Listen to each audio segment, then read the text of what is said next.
where we're at this week. David Desharnais to San Jose for a 5th. Michael Bunting in a 4th to Nashville for Tommy Novak and Luke Shen. Shen subsequently to Winnipeg for a 2nd and a 4th. Anthony Beauvillier to Washington for a 2nd. Cody Glass and Jonathan Gruden to New Jersey for a 3rd. Chase Stillman and Max Graham. And then a trade still pending, but I know it's out there and talked about already. Tree talked about it at his press. It's a 5th to Toronto for Connor Timmins and Connor Dewar. So all told, leaves us with 6 picks in the top 3 rounds of each of the next 3 years. Draft triples of the 3rd and the 25th, triples of the 2nd and 26th, and triples of the 3rd again in 27. So triples is best. So that is where we net out today, and I will open up to questions from the floor. Rossi on the right. Kyle, there's been a lot of speculation, it's fair to say, about Rickard Rakell and his, where he stands with the franchise. You didn't move him. Yep. Do you view him as a guy that you want to be part of this mix going into next season and beyond? Also, what stage of the program are we at with what you're trying to accomplish in Pittsburgh? I'll start on Rax. I mean, he is a big part of our program and a big part of our program. So I think everyone has seen this year and he's got a long history of the type of player that he is, but we see him every day, the type of person that he is as well. And I think when you have players that perform that way on a game in, game out basis, that show the ability to respond when things don't go well, and then can propel themselves back into being some of the, near the top of the league and perform at that level. It's not something that you, especially when you have them signed and they want to be a part of the community, they want to be a part of the program, they know the path that we're on, and they want to be a part of helping to bring the team back to being in contention. I would say that you don't just push that out the door because that may be what's wanted. You have to do what's right for the Pittsburgh Penguins, and for us, having Rickard Rakell as part of the Pittsburgh Penguins was definitely the right thing to do as we measured it up against everything. So we're happy to have him. He's a big part of what we do, and I know he really wants to be here. With regards to what stage of the program we're at, I think we've spent the last 12 months almost exactly accruing assets and accruing flexibility in cap space. And now we'll begin to shift to the execution of that. That'll be drafting some players using that. I don't know that it's feasible to expect that we can use all those draft picks to use every one of them and then expect all of them in sequence to become part of the club. So we'll have those assets available for trade. We have cap space available in free agency, and so we'll shift here a little bit from asset collection into continuing down that path, but also looking to how we can use the assets that we've acquired, whether it's cap flexibility or the draft picks to add to our group and add to our roster. So it may not be, it will still require patience, and it may not be as quick as some would like, but that's what we'll continue to do. And our goal is, as I've stated here a number of times, is to return the team to contention as urgently as possible. Dave on the right. Kyle, did you ask anyone to waive a no trade or a no move? And was the market for Grzelcyk and Rakell what you expected it to be, or better or worse? With regards to that, there were no circumstances, Dave, where we felt that we were going to go to players and ask them to waive their no moves. There were no teams that approached us that had offers on players where the no trades were in effect that created that, and so that's the answer on the no trade front. On the no move front, there was nothing that would have caused us to go to the players. I try not to do that, but if it was in the best interest of the team and the Penguins moving ahead, we would have, but there just weren't any circumstances that were there. With regards to the marketplace, it was with Rakell, there's lots of interest in Rickard Rakell. We just decided that based on where we were at, his value to us, the term remaining on his contract, and the way that he's played and the player that he is, it was the best interest of the team to have him remain. With regards to Grizz, there was interest, but teams kicking tires. But in the end, we got through the deadline, and he remains a member of our team. We expect him to continue to have a strong season. And when we brought him in, we pledged that we would give him the opportunity to get things back rolling, and he's taking advantage of that. So we'll continue to push him to do so here through the last stretch of the year. Steph on the left. Eric Carlson's name was bandied about in a lot of speculation. Was there any substance to any of that? And do you still view him as being part of your program moving forward? Obviously, he has 2 more years left on his contract beyond this year. Yeah, Eric's an interesting one, I think, because he hasn't been a part of he came in the same summer. The team was coming out missing the playoffs. The attempt was to bring him in, and with the other things we did in the summer of 23 to try to give it one. That was the strategy, to try to give it one jolt to see if we can propel it back in. It didn't work. So Eric, to me, it's from a team perspective, not really to do with Eric, because the team is not in the contending space that it was for the decades prior, frankly. So with him, he's such a talented player. I know night in and night out, like our team has this year, it can be a little up and down. But his skating continues to be amongst the best in the league. Obviously, offensively, and puck movement continues to be at that level. We have to keep pushing him, and I think he can be a part of helping our team continue to move along. So I don't sense with his skating and his talent and ability that there's going to be any real drop off. There was no discussion, Seth, to him, no worries. There was nothing taken to him about waiving his no move. So, and he's not a player that we would just look to move along. He's a hugely valuable player in the league, and I think we'll be here and we'll be in the marketplace come summer or next year, depending on where we're at. So. Wes in the back. Kyle, I know you mentioned the draft capital that you've accrued over the last 12 months or so. And I also know that you said that it's still important to practice patience here, but with the flexibility that draft capital does give you, just how important is the position that it puts you into to take advantage of what you still do have with guys like Sid and with Gino and with Chris Letang and so forth? Yeah, I think I try to, in my head, not focus on taking advantage of what's here. It's always what's in the best interest of the Penguins. So if there are opportunities to use the excess capital that we've accumulated, whether it's cap space or draft picks, to add players to the program that can help propel it ahead, we won't hesitate to do that. I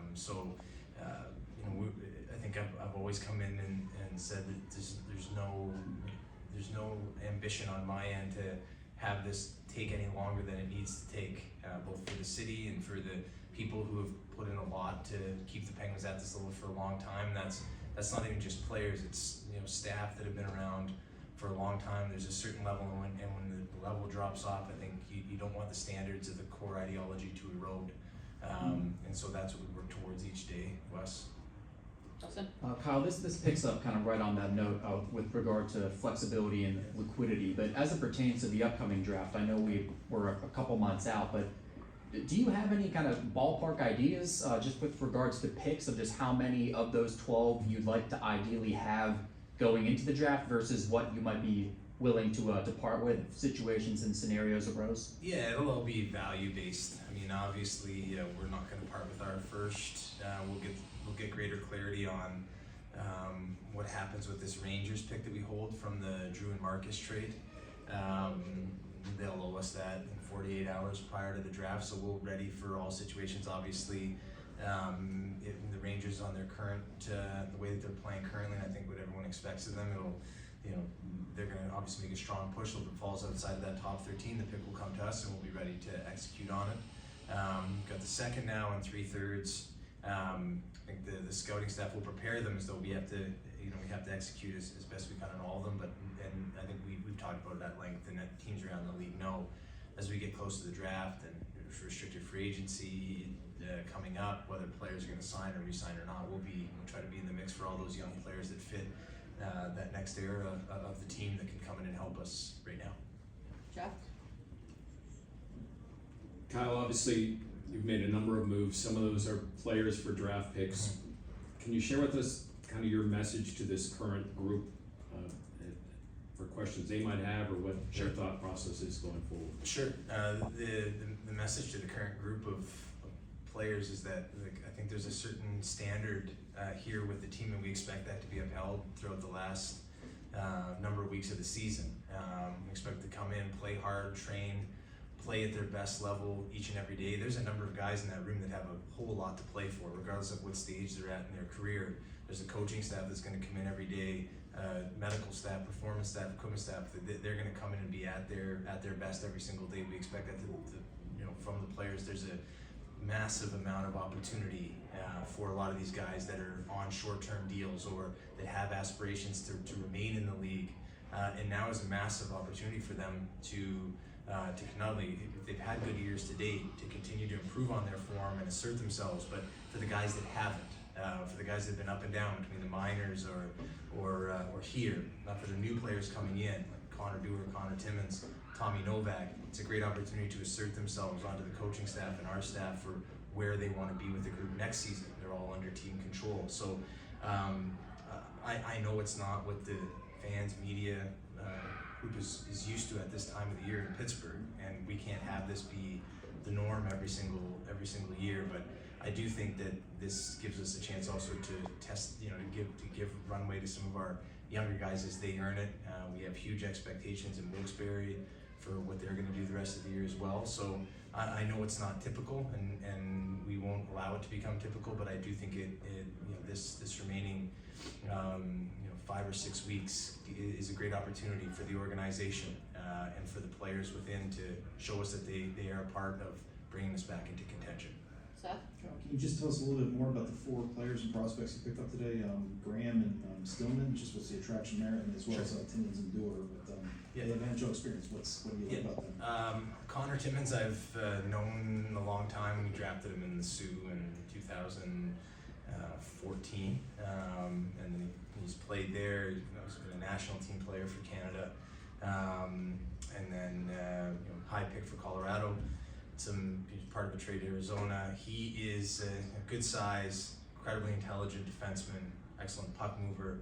Has kind of overcome some of the injury stuff that plagued him early in his career. We traded for him my last year in Toronto. He's continued to assert himself there, and I think at his age and his capability to move the puck and defend, I still think there's a lot of potential there. That they just, obviously the Leafs are they're in a different spot. They're pushing to try to win, as they should, and they did a great job in the offseason, great job today, and it shakes loose a player that I'm familiar with. Dewar, we brought in, kind of going to the previous question of expectations, highly competitive, a great teammate, come in and bring a certain life and spirit to the group, sort of similar to what, very different in terms of style of play, but one of the reasons why we thought it was important to have Boko here. He brings life and energy and spirit, and as we continue to work our way through this, it's important to have those types of people here. And Connor's much younger and is under team control with his status. So we'll give him a good run, and we're excited about him. The players in the New Jersey deal, Max Graham was a re-entry draft pick last year. The Devils picked him in the 5th round out of Kelowna in the Western League. Big, physical winger who this year got off to a great start, was playing his best hockey. He had an injury that ended his season. So we viewed it as an opportunity, when we were going through this situation with them, when they had expressed an interest in Cody Glass. The draft pick was one part, but being able to have a player like Max, where we felt, maybe because the injury could be available and we liked him, don't have a lot of players like that in the system that combine that size, toughness, and ability.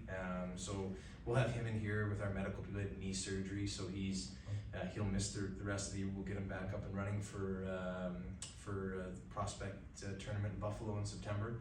And Chase Stillman is a player that we just have a long familiarity with. He played in the OHL and Sudbury and Peterborough. Was a 1st-round pick of the Devils in 2021. He's in his 2nd year of his entry-level deal now. He won a championship in Peterborough a few seasons ago, highly competitive winger that you know you're gonna get from every night. He's gonna play hard, play physical, and he's got an offensive history that just hasn't come to the surface yet at the American League level. But we'll look forward to working with him. He's in Utica tonight. He's gonna drive to Wilkes tomorrow, and he'll play for Wilkes and hopefully be a big part of helping them. But two younger guys and a draft pick there for us with them from New Jersey that we're excited about. Rob, Any chance Stewart or Timmins are available tonight? No, I think by the time with his trade, they're technically still not officially members of the Penguins, so you know we're in the queue, but I don't expect there's going to be any issues with that. But they'll try to they'll get there late tonight, and the team will practice tomorrow, and they'll jump in. Rob on the right. Kyle, you mentioned earlier often about the urgency to get the team back to contention, and you also said that it might not be as soon as everybody would like. Now that you're 2 years into this, how does that work, given the age and the contract status of many of the guys that are the core of this group, and all the things you've done to add assets that are futures? Yeah. So in terms of relative to the age of the group and their contracts, my goal is to try to build a group around those guys and give them one or two chances while they're still on those contracts, and they're varying lengths. Gino's different from Sid's, different from Tanger. The only two that really line up are Sid and Eric. Rusty and Rax I put in that as well. They both have 3 years after this year, so they line up more with Chris. It's trying to find guys that can come in, whether they're our own players that come from Wilkes-Barre that are there now, driving the team as younger players, or draft picks, or using those assets to add younger players. We're not going to use those assets to add older guys. We have to make and execute smart decisions that help to drive the Penguins forward. And so when I said it might not be as soon as people like, what I don't want to have be the narrative or the expectation is that we're going to immediately spend all these assets this summer. If the right moves are there, then we will execute on those. But we can't, do the work we've done the last 12 months. A year ago, I knew coming in here that decision would come, and it was going to be on me to make, and it wasn't going to be popular. But that's the position that I chose, and really the way I get the opportunity that I chose to in coming to Pittsburgh was that I knew with it was going to come that difficult time, and we did that last year. It started with moving Jake to Carolina, and we've continued down that path through this season. Started with Lars in November, and obviously this situation here this week. So what I want to do is temper the expectation that we're going to use all these right away this summer and do whatever we have to do with them. We're going to survey the landscape as urgently as we can each day to find moves that can best help and propel the team ahead. If there aren't moves available, we will execute on these picks with our personnel staff, with Andy Sochier and Wes Clark, to make sure that we're bringing the best young talent that we can. How it lines up with the older players is all I can give. Is my pledge that we are going to do everything we can to attempt to have them all have one last chance, or multiple, depending on how long they play. I'm not going to start to doubt these guys. You've been around them longer than I have. I don't want to put a time limit on them because they're all special people and special players, as everyone in the room knows better than I, because they've experienced it firsthand here. So, but that's our ambition, and that's what we'll do. Thanks, Kyle. Thank you. Thank you.